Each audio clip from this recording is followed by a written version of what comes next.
why can't my parents access a Spanish-speaking meteorologist? So I'm, Googling bilingual meteorologists, and there was nothing around here that my parents could access. There's so many Hispanic communities, and they're very underserved. You could see national news where they are speaking Spanish, but they're not going to give you a detailed Mays County is getting a tornado warning. I knew where I had to go. I had to go to OU. Being a DACA recipient, I can't qualify for scholarships. What was the hardest thing that you had to go through in order to get to where you're at right now?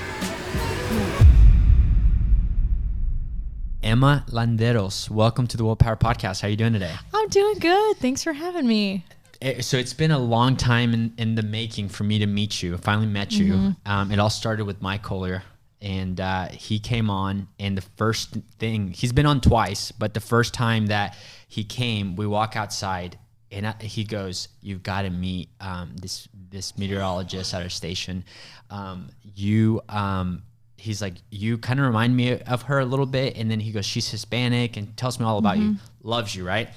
And then I have him back on, and then Mike doesn't remember a thing. No, he really doesn't. I was like, this probably looks a lot different than last time you were here. And he goes, "I've been here before." I'm just kidding. No way. Okay. He's like, "Honestly, man, I don't remember." He goes, I have a really bad memory.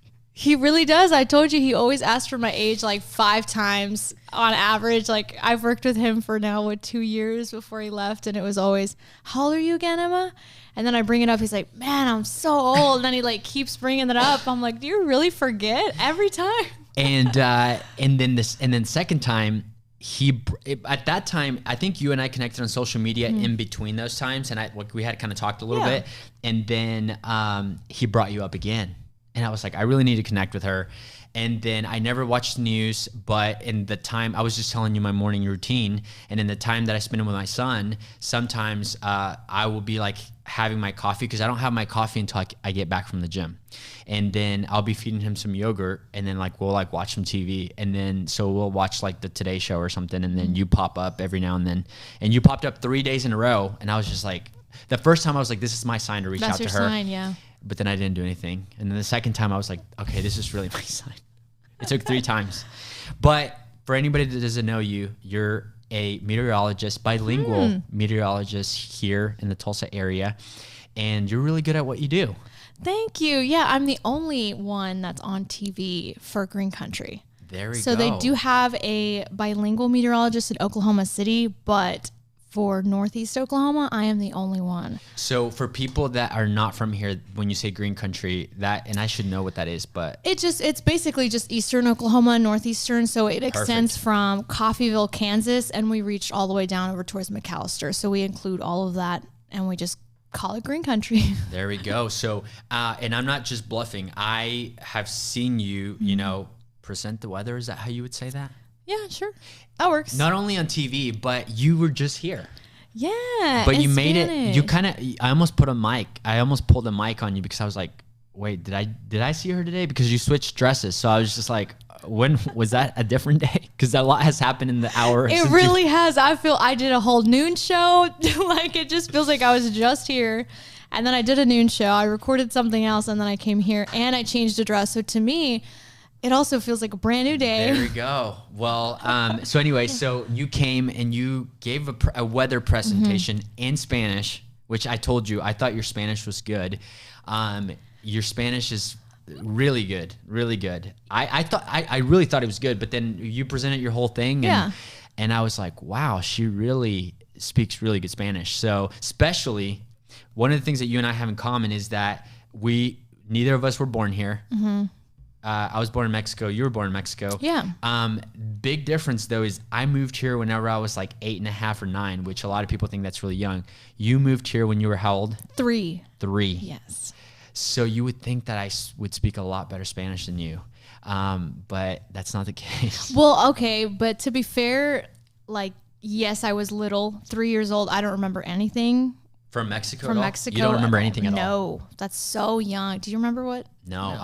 My earliest memories was whenever I was I was about 5.5 or 6, and there's one specific memory of where I think of back to where and you could probably relate or at least maybe whether it was your situation or just kind of like just living in Mexico, right? But you kind of know the situation. Like when people say I grew up poor, like they think of poverty here in the United States. Poverty in a different country looks completely different. Yes. I think there's some crazy stat out there that if you make like $30,000 a year, you're in the top like 10% earners in the entire world, which is like if you make $30,000 a year in the US, like it's like you're barely making it, right? You're, you know, or maybe not even making it at all. So it's like, and so you know, but as a kid, you don't really know your situation. Like you just don't know, right? So I remember my mom had to work 3 jobs and just to put food on the table. And then like sometimes we would eat for dinner would be like a tortilla, which by the way, they taste a lot better in Mexico. I do remember how the tortilla, you don't remember that? No, but I did go to Mexico City last year and I was like, man, this is really good different. food. One of the big things I remember when I moved here, I was like, I tried a tortilla and I was like, this tastes like plastic. Like that, I vividly remember that. But anyway, so it was tough to say the least, but I didn't know that. But I remember, I was like 5.5, and then we were going through this like plaza that was selling a bunch of different things, and there was this like cart that was selling pizzas by the slice. And then I remember telling my mom, I'm like, hey, do you think we can have a piece of pizza? And she's like, son, like we can't afford that. And then I go, what if we get one piece and we share it between the 4 of us? And she looked at me and she just had a tear coming down her eye, and she's like, son, we really can't afford that. And I vividly remember that. And I think that's why that's when I knew like, oh wow, like our situation is like not good. But anyways, everything happens for a reason. I believe that happened to kind of prepare me for the journey that I was going to take on. Like I was actually out without my mom for 2.5 years when she moved here first, and then we stayed back. How was your story on that? Did your entire family move over here? No, it was kind of similar, except for it was my dad who came out here, tried to find a job, somehow ended up in Pryor, Oklahoma, out of all of the places. They started off in California, and that's where my sister was born. So there's 6 of us, and she was the only one born here in the U.S. And then they went back to Mexico, and then they had me, and then they decided maybe they do want to keep, trying, all these kids trying to find a better life, which is, of course, very common. And he ended up finding a job here with his brother in Pryor, and he kind of brought us along. But for the most part, it was she would take, like when he would leave, he would take like my brothers or something. So we were separated quite a bit. And it wasn't until the very end when she had me, my other brother, and I think my sister, and took us along. So we were separated for a while before we were together. So you were left back in Mexico with your mom. Yes. And then, but your dad was over here. Gotcha.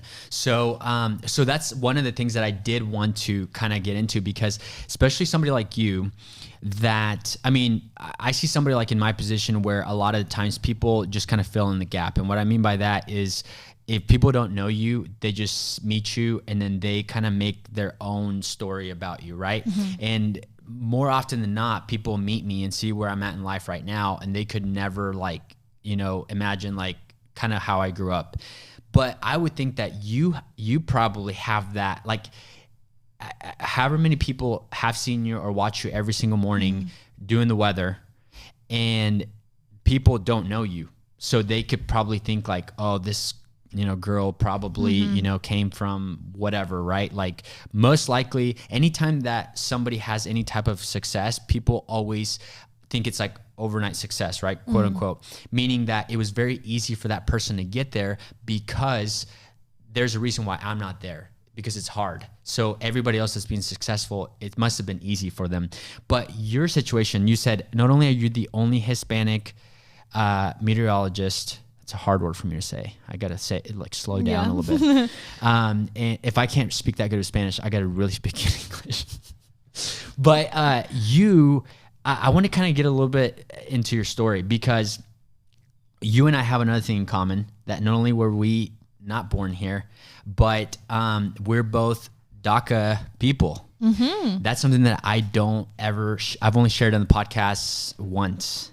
And I I never tell people that. Yeah. I don't know why. It's just, have you been vocal about that or how? No, it wasn't until college when I realized how many of us there are. And I was like, maybe I should be proud and, speak up on that. Cause I did have to educate a lot of people a lot of the times, with politics and stuff. They have this brand with DACA recipients that, you can be a criminal. And I always had to step up and say, no, actually, if you break a law, they're going to take that away. It's very hard to keep it up. And there's a lot of things with that in college that took courage for me personally, because I did struggle speaking up on that.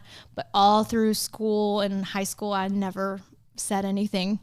And for somebody that doesn't know what a DACA recipient is, how would you explain it to somebody? I still call us dreamers. It's just being born outside of the United States at such a young age, and we're given the opportunity to study here, work here legally, go to college, and we're able to get a driver's license. And it's just this opportunity that we were honestly blessed with, because if not, I wouldn't have been able to go to college. I wouldn't have been able to drive and get a social security number. So all of this is very legal. It's every 2 years to renew. So it is, I feel like, very short-lived every time. And it's a big stressor having to renew it, because you have to prove that you are working and that you are going to school to keep it up. You can't just get it once and then hang out at the house. I mean, you definitely have to earn it every year. But we're just dreamers, where I feel like it's a big community, because it's not just being born in Mexico, it's all over. Yeah. And you have to be 18 is the limit, or is it 17? I don't remember the exact thing, but I do remember exactly when it went into place. I believe it was like 2013, 2014. Is that correct? Do you remember? A long time ago. Yeah. But yeah. Man, I'm going to sound like Mike. That makes me feel old. That makes me feel old. I'm like, I've renewed this so many times. But the reason I wanted to get into that is because we have a lot of things in common. We do have one thing not in common, and that is that I didn't grow up dreaming that I was going to be a mortgage loan officer someday, right? Yeah. That kind of happened along the way of my story. Not really going to get into it, but in difference with you is that you have known that you wanted to be a meteorologist since you were how old? Oh, I'm not sure, but it was very young. I think I was still like in 5th or 6th grade, I want to say, is the last memory. So you just told us your story with the presentation that you did, and that was in Spanish, and I told you speak really good Spanish, so let's see how good you tell that story in English, because I want people to hear this. I was like, wait, am I switching it up? Well, first off, I did know I wanted to do this for a while. I didn't know what it was called. I've always had a fascination for clouds and the rain. I'm like, this is cool, but I didn't know you could study that. And it took probably until 8th grade until I actually did some Googling. I'm like, love for weather, and meteorology popped up. I said, oh, cool. So this is something you can go and study. So that was, all of this stuff was basically just me doing my own research and figuring out, OU's the only one in Oklahoma that teaches meteorology. And so from then on, I kind of pursued that. But ever since I can remember, even my mom has memories and other family members that bring up, hey, I remember, you would stand in front of my closet and just pretend like you were in front of a green screen, which I don't remember, but I'm sure I did that quite a bit. And I do remember doing it in a classroom. I would always tell them that I was going to be on TV. And so it's very neat to hear back from them, even after I graduated, and said, they're like, I can't believe you actually did it, because you would practice in the classroom. Like, I wouldn't be embarrassed. I would just be like, hey guys, I'm going to pretend like I'm a meteorologist today. And then I'd always tag out with my name, and I always said Emma Landeros. And even though I switched it, I still use Landeros because it's this name that is tied to my family. What's your married name? Taylor. I actually didn't ask. I've never asked you that, and I didn't know that. Yeah. But you also talked about that. Correct me if I'm wrong, but was part of what got you in it is because, again, we grew up pretty similar to where you had to kind of grow up translating for your parents and stuff like that, to where, like you said, it's 2024 and you're the only Hispanic, Latina weather person, meteorologist in pretty much most of Oklahoma. It sounds like there's 2 in the entire state. Yeah. Okay. It's very, very limited. And that's on TV. Yeah. And then you're doing it mostly in English on TV. Mm-hmm. I know you do some, which I want to talk about that, but let's go back to like early 2000s or whenever that was. Is that kind of what started it? Like your mom, we live in Oklahoma. There's a lot of tornadoes. There's a lot of crazy weather. So, especially, would you say that, actually this is just random, but would you say that Hispanic families are like more scared of tornadoes than like? I don't know. Oh, I only say that because I do know a lot of people that have storm anxiety, but I feel like it was the fear of not understanding the meteorologist. That's so good. And so it was, my mom would see, hear the sirens outside, and she would see that it was getting bad, but she couldn't understand. And so it was that scared moment of like, do we go take shelter or do we not? And it's that moment of kind of going to another country, you don't understand the language, and then you hear sirens going off. And you're like, wait, what's happening? Like, what do we do? So I think it was that panicked moment of not understanding. And so I think that's when I took charge and started standing in front of the TV, and I would point and kind of listen to what they were saying. And then over time, I started learning about the radar and what everything meant. I kind of got, hey, okay, this pink, that's a hail core. They're saying that's hail. Oh, here's this heavy rain. And then once they started saying tornado warning for said county, that's when I was like, okay, I think it's time we take shelter. And I kept doing that every time because here in Oklahoma, it's April, May, and even in June where we have that severe weather season. So it was quite often where I would always have to translate.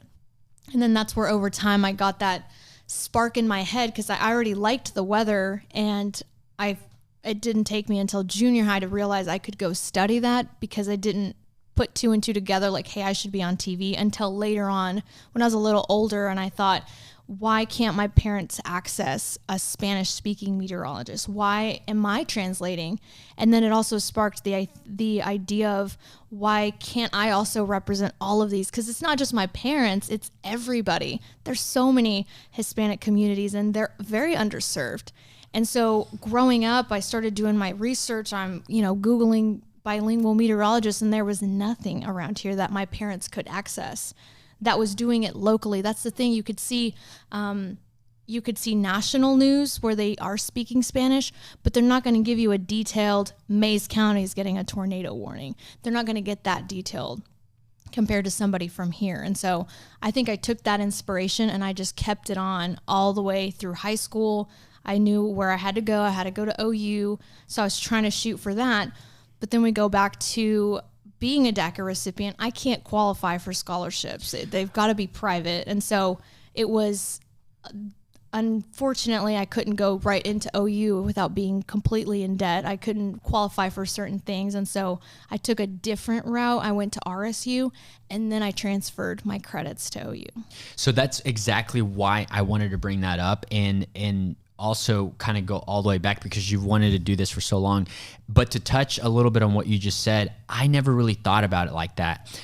But I do now remember we would turn the TV on to see, but even me that I could speak English, I couldn't really understand what they were saying. And I wasn't going to, I didn't take the time to try to fully understand, like if it truly meant that we were in danger or not. But I do specifically remember being, when I first got here, anytime like there was bad weather, like you would think like the world was ending. And of course, like as a kid, like I didn't know what I didn't know. So I was just kind of going along with it. And then, so one of the things, I grew up in Sand Springs, and for anybody that doesn't know where that is, it's a very, there's not a lot of minorities out there. But you kind of beat me on that because you grew up in Pryor. That's even less. When I got here, I was in 4th grade, and I was the only Hispanic kid out of 2, maybe 3 in the entire elementary. But you were the only Hispanic kid in, was it like the entire like pre-K through like? No. I mean, there was, I think 2. There was 2. So probably about the 2. same. But I think when people, especially people that know, like exactly where we're at, you would think that Pryor is like a lot more like, call it country than like Sand Springs, right? So I try to like fit in as much as I could. So I remember, right whenever I got into middle school, like I was already doing like the staying the night over at my my friend's house and all that stuff. And I remember being there, and tornado would happen, and like my mom would be blowing up my phone like, are you okay? Are you okay? But then like my friend's family would be like, they would like sit out in the garage and watch, they're just like, no big deal. Yeah. But I never really thought of that way. Like you're scared of what you don't know because you don't understand. And something that I found really cool before you even asked me to come and present that in Spanish to us today is what you said, is that you do that all around in Spanish for little kids, like little kids like you and I were, so they can learn on how to help their parents. Because even in 2024, in the new resources that we have, that's still happening. And you shared a story that blew my mind earlier, that there was a Hispanic family that didn't speak English, and they were trying to get away from the tornado, but they couldn't see that the weather was saying that there was also a flood warning. A flash flood warning. Flood warning. I don't know the difference. So it's just like heavy. It's just a certain amount of water at such a rapid pace. And so when you're under that, you just have to be prepared for quite a bit of flooding. And they had no idea. No, and they didn't understand. Yeah. And then they went to a storm shelter or a basement or whatever. Somewhere underground. And unfortunately they passed because they didn't understand. So if that doesn't show you how powerful what you're doing is, or anybody listening, I mean, that your whole presentation, I truly loved it. I learned a lot of stuff, but when you share that, like, and then afterwards, when you're like, I normally do this for little kids that have parents that don't know English so they can help their parents, like, man, that just made me even more like thankful to even just know you. Oh, so that's sweet. But yeah, so you knew that you wanted to do that. You know you had to go to school, but when did you realize that like you were quote unquote different? And the reason why I thought that like that prior was a little bit more like less Hispanic people there is because another difference that you and I have is I never really have dealt with any like racism, but it sounds like in prior it was maybe a little different. Like would people be a little bit more I don't know if I want to call it racist, but just maybe make a little bit more comments? Yeah, a little uncomfortable comment. I did have one when I was about 6th grade. I did open up and say that I didn't have a green card at the time. And in 6th grade? I think I was in 6th grade. Okay. I definitely was on the younger side, but I remember I opened up and said that, and then I got made fun of after, and immediately was like, oh, I'm just kidding, guys. Because I was like, oh no, like, that's a bad thing, I guess. I'm not, And ever since then, I realized, man, like, I really can't open up about that. And because at about 6th, 7th grade, you're going into middle school, you're trying to fit in. And I think in that moment, I realized I was by myself in that situation. I didn't know anybody else that was in the situation that I was in. And so I think I kept that to myself and just pretended like I was from here because I didn't want to face any negativity or any racist things by all means. So I kept it together. And in fact, a lot of people, even when I graduated, they saw my family, they saw me speaking Spanish and couldn't believe that I was even Mexican. I don't even know, like I think I look Mexican, but apparently some people there said that I had, I spoke very well in English and that I didn't even have an accent, and they didn't even believe that I was full Mexican. And I was like, yeah. Another thing we have in common. I give people 5 guesses to tell me what they think I am, and they think I'm Asian. I'm like, come on, guys. Do they even guess right at some point? Oh. Literally, I just did this with somebody yesterday. I'm like, I'll give you 5 guesses. They'll say like Samoan, Filipino, just all kinds of crazy stuff. And they're like, I'm like, no, I'm Mexican. And they're like, I don't believe it. And I'm like, I promise you I am. But so 6th grade. So, but for me, it was whenever like everybody was getting their driver's license. And then like, that's when it clicked for me. And then I was like telling my mom like, hey, how do I go about getting my driver's license? And she was like, you can't get a driver's license. And I was like, what does that mean?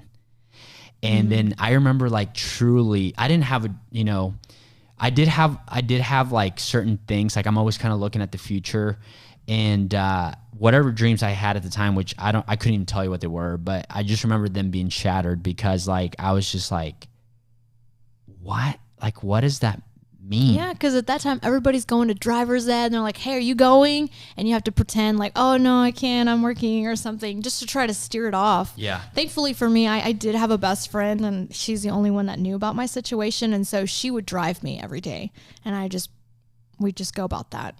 No questions asked. So for any meteorologist out there, it's already, I'm assuming, hard enough to go through the schooling and get the opportunity to get a job and all this stuff. But I wanted to truly get into your story because there's going to be few people that ever think they're watching the news and they think like, wow, she earned that. She earned to be there.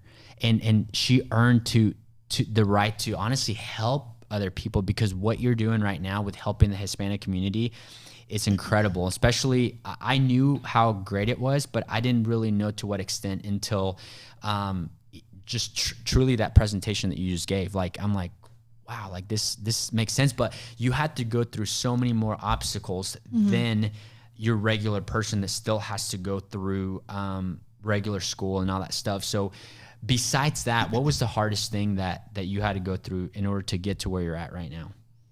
Ooh, I feel like there's quite a few things. I think when it came to just things I could do and couldn't do, like when it came to renewing my DACA during college, was very, very stressful, especially when you're trying to pass your classes. But then the way that the program works is if you fail a class, you have to wait a whole year, and then you can't take the following class until you get this class. So then it adds on a year. So it took me 6 years in school, which was not my goal at all. What's the average, like 4? It's 4. 4, yeah. And of course, because you can't qualify for just any scholarship out there, it was hard and it was very stressful. I was stressed out a lot. I did lose a lot of weight. My mom was so worried. She'd always call and she was like, you don't have to do this. And I wanted to do it. Not only it was, of course, I want to show my parents, that their sacrifices, because of the sacrifices they made, I was able to do this, but I just genuinely wanted to do it. And when I would sit and think to myself, what else could I do? Maybe I could, steer off and just stay here and Claremore RSU and do something else. I just couldn't find a different passion. I genuinely couldn't see myself at the time doing anything differently. I was like, this was my passion.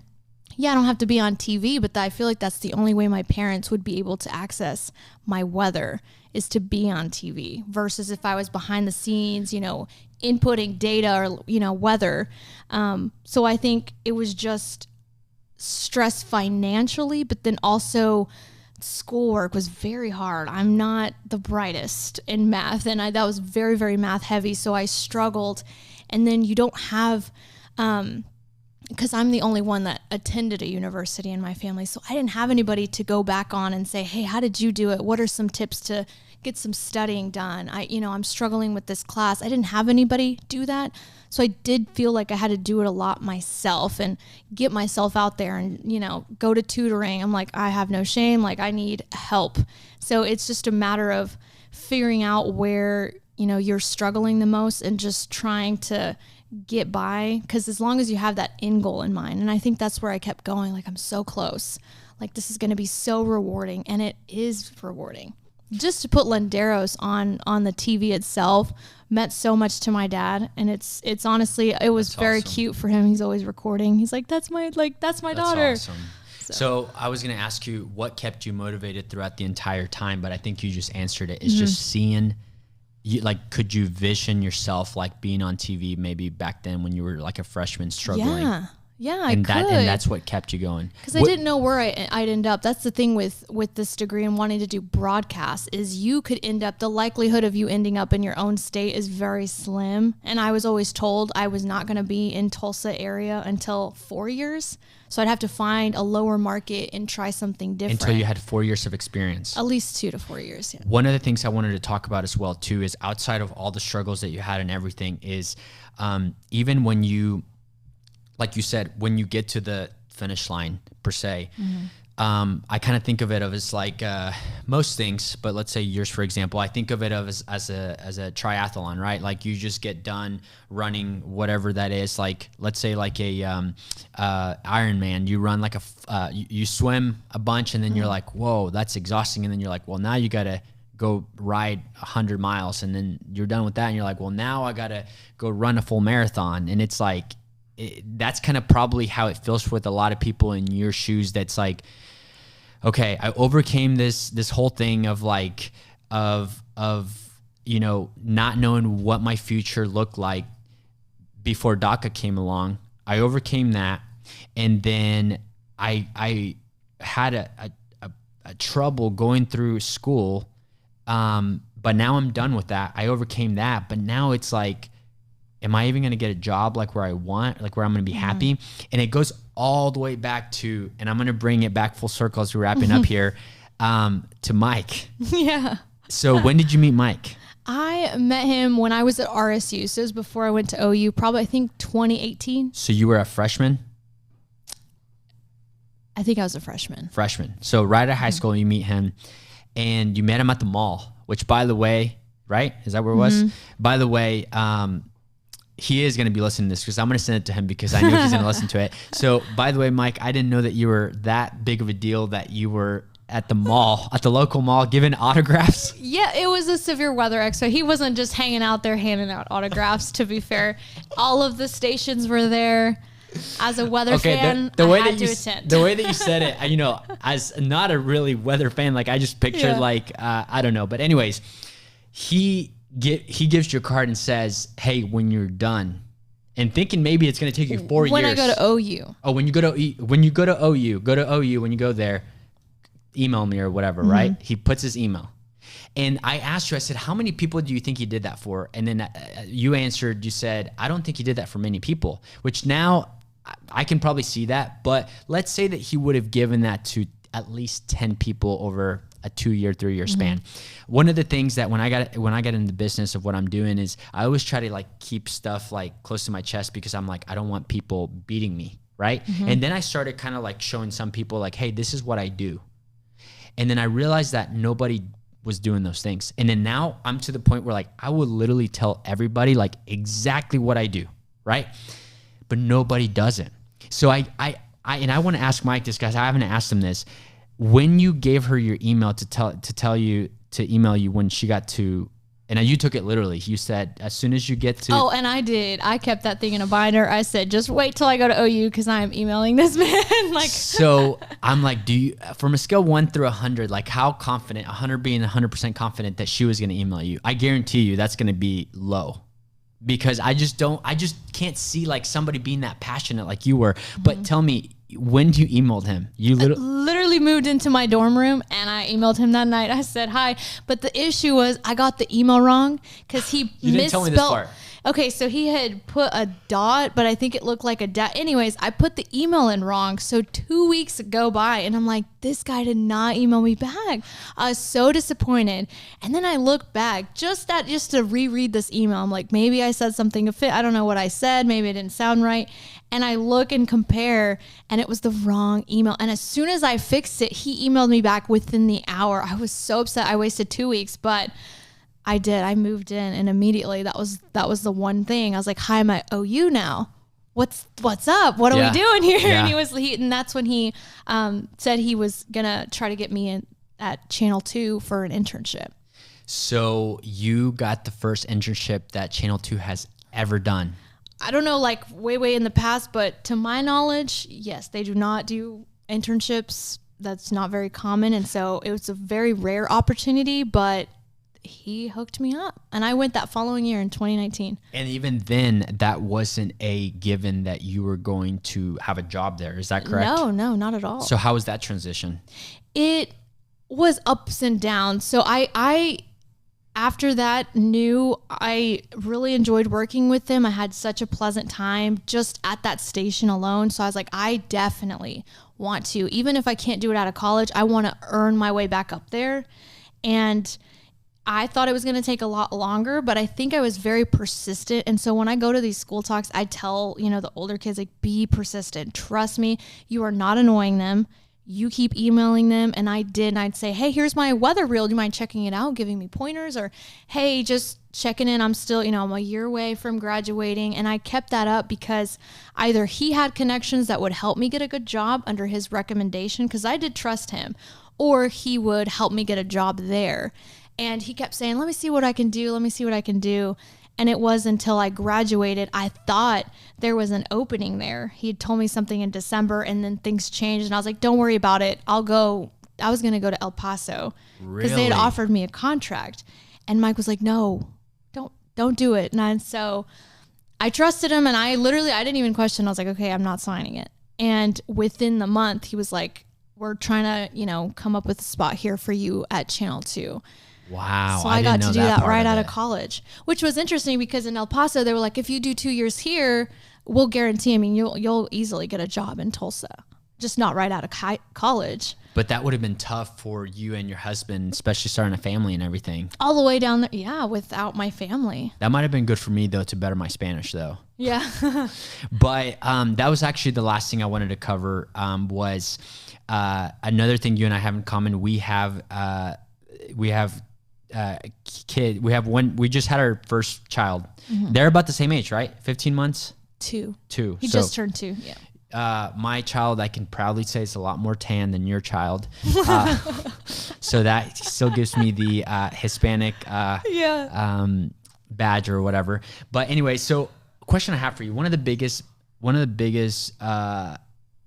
worries that I had was hearing about your success, where you're at right now, hearing like where I'm at and what I've had to overcome. I give a lot of credit to, sure, it sucked, all the stuff that we had to go through, but I don't know about you, but I always think it's like, I wouldn't do anything different because I don't think I would be where I'm at today. Oh yeah. If I wouldn't have gone through what I went through. But you hear that quote that says, tough times create strong people create, better times, and better times create weak people, and then weak people create tough times, and it's just like a cycle thing, right? So I was just on the phone with my wife an hour ago, and she texted me and she goes, Mav got a C+ today. And I was like, they're giving out tests that what's she talking about? So she calls me, and then she goes, so Mav was in the what is it called? The childcare, and the lady said he threw a couple fits, so she would give him a C+ today. Oh, no way. And I was like, and he's in there for Destiny stays at home, so he's in this childcare for like an hour tops or whatever, with whatever Destiny's doing. And I go, hey, we got to start being tougher on him at home, because I said, you've heard of kids being in the terrific twos or the terrible twos. And I think that has to do a lot with the parenting. And so I said, we got to start being tougher on him at home. She was like, no, but he's just a baby, right? My wife was raised completely different than I was, et cetera. So I have a mindset, and I think it took me so long to pull the trigger on like wanting to have a kid, is because I want to give my kid everything that I didn't have, right? Mm-hmm. But I also don't want to make him like soft, for lack of better words. So like, where's your mindset when it comes to that? Because I'm curious to hear like your female perspective on it. Well, what's funny is I'm the tough parent, and my husband's like, he's just a baby. Really? I'm the one that's a and I think it's Do you think it's because of that?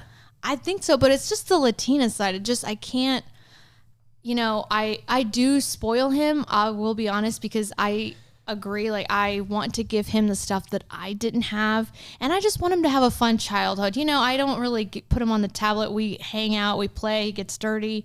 I want him to have a good childhood, but I also understand I don't want him, like, I feel like my end goal is just to encourage him for whatever he wants to do. And if he wants to go to college, I am going to feel so good that I know exactly what I went through, and I'm able to help him along that way.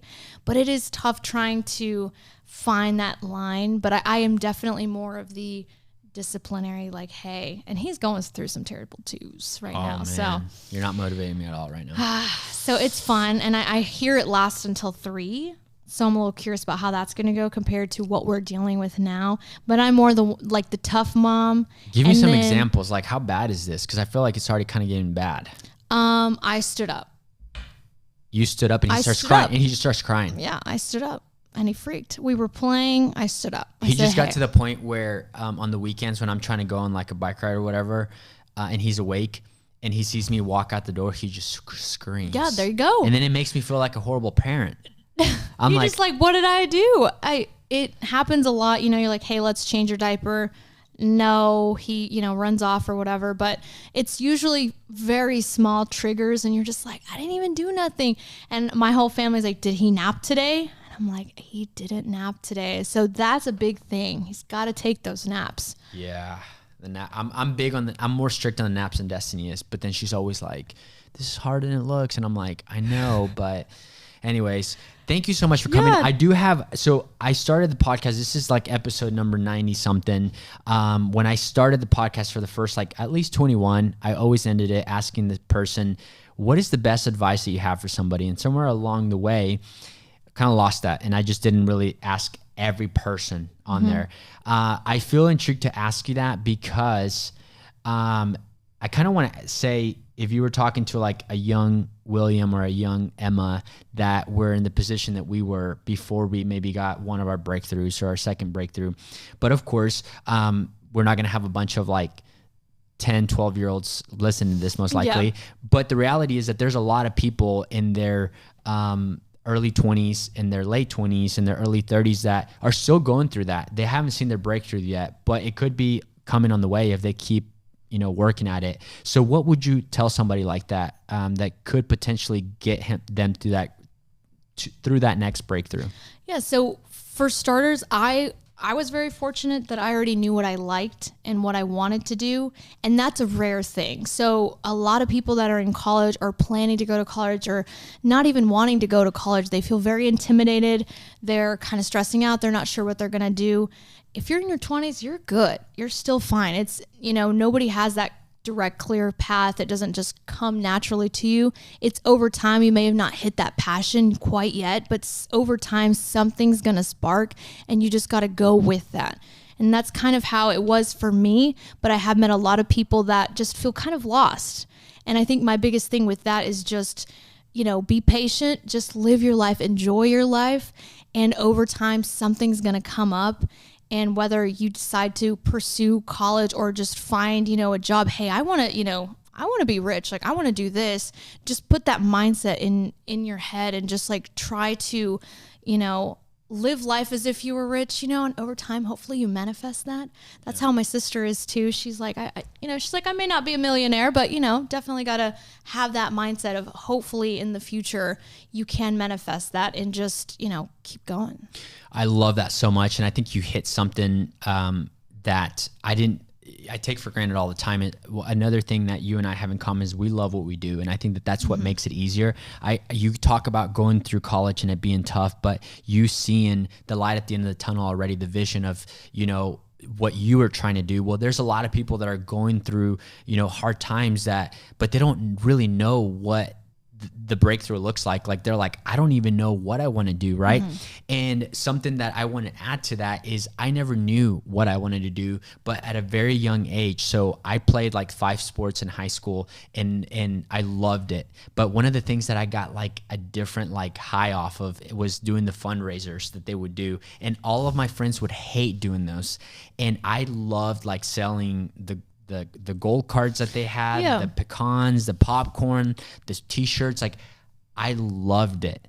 And then so early on, I knew that I loved like selling things. And with selling things, I knew that I could help people with whatever I was selling on that. So at, even 18, 19, 21, I got in the business when I was 23. I did not know that I was going to be a loan officer, but I knew what kind of like, got me going. Yeah. So if you're listening and you don't know like exactly what you want to be, but what kind of sparks you, go with that. So thank you so much for coming on. Where can people find you? I'm on social media, depending on, my professional page. If you're interested in weather, I do have Emma Landeros WX. So I'm on Instagram and Facebook. Perfect. Yeah. Thank you so much for coming on. Appreciate you. Thank you.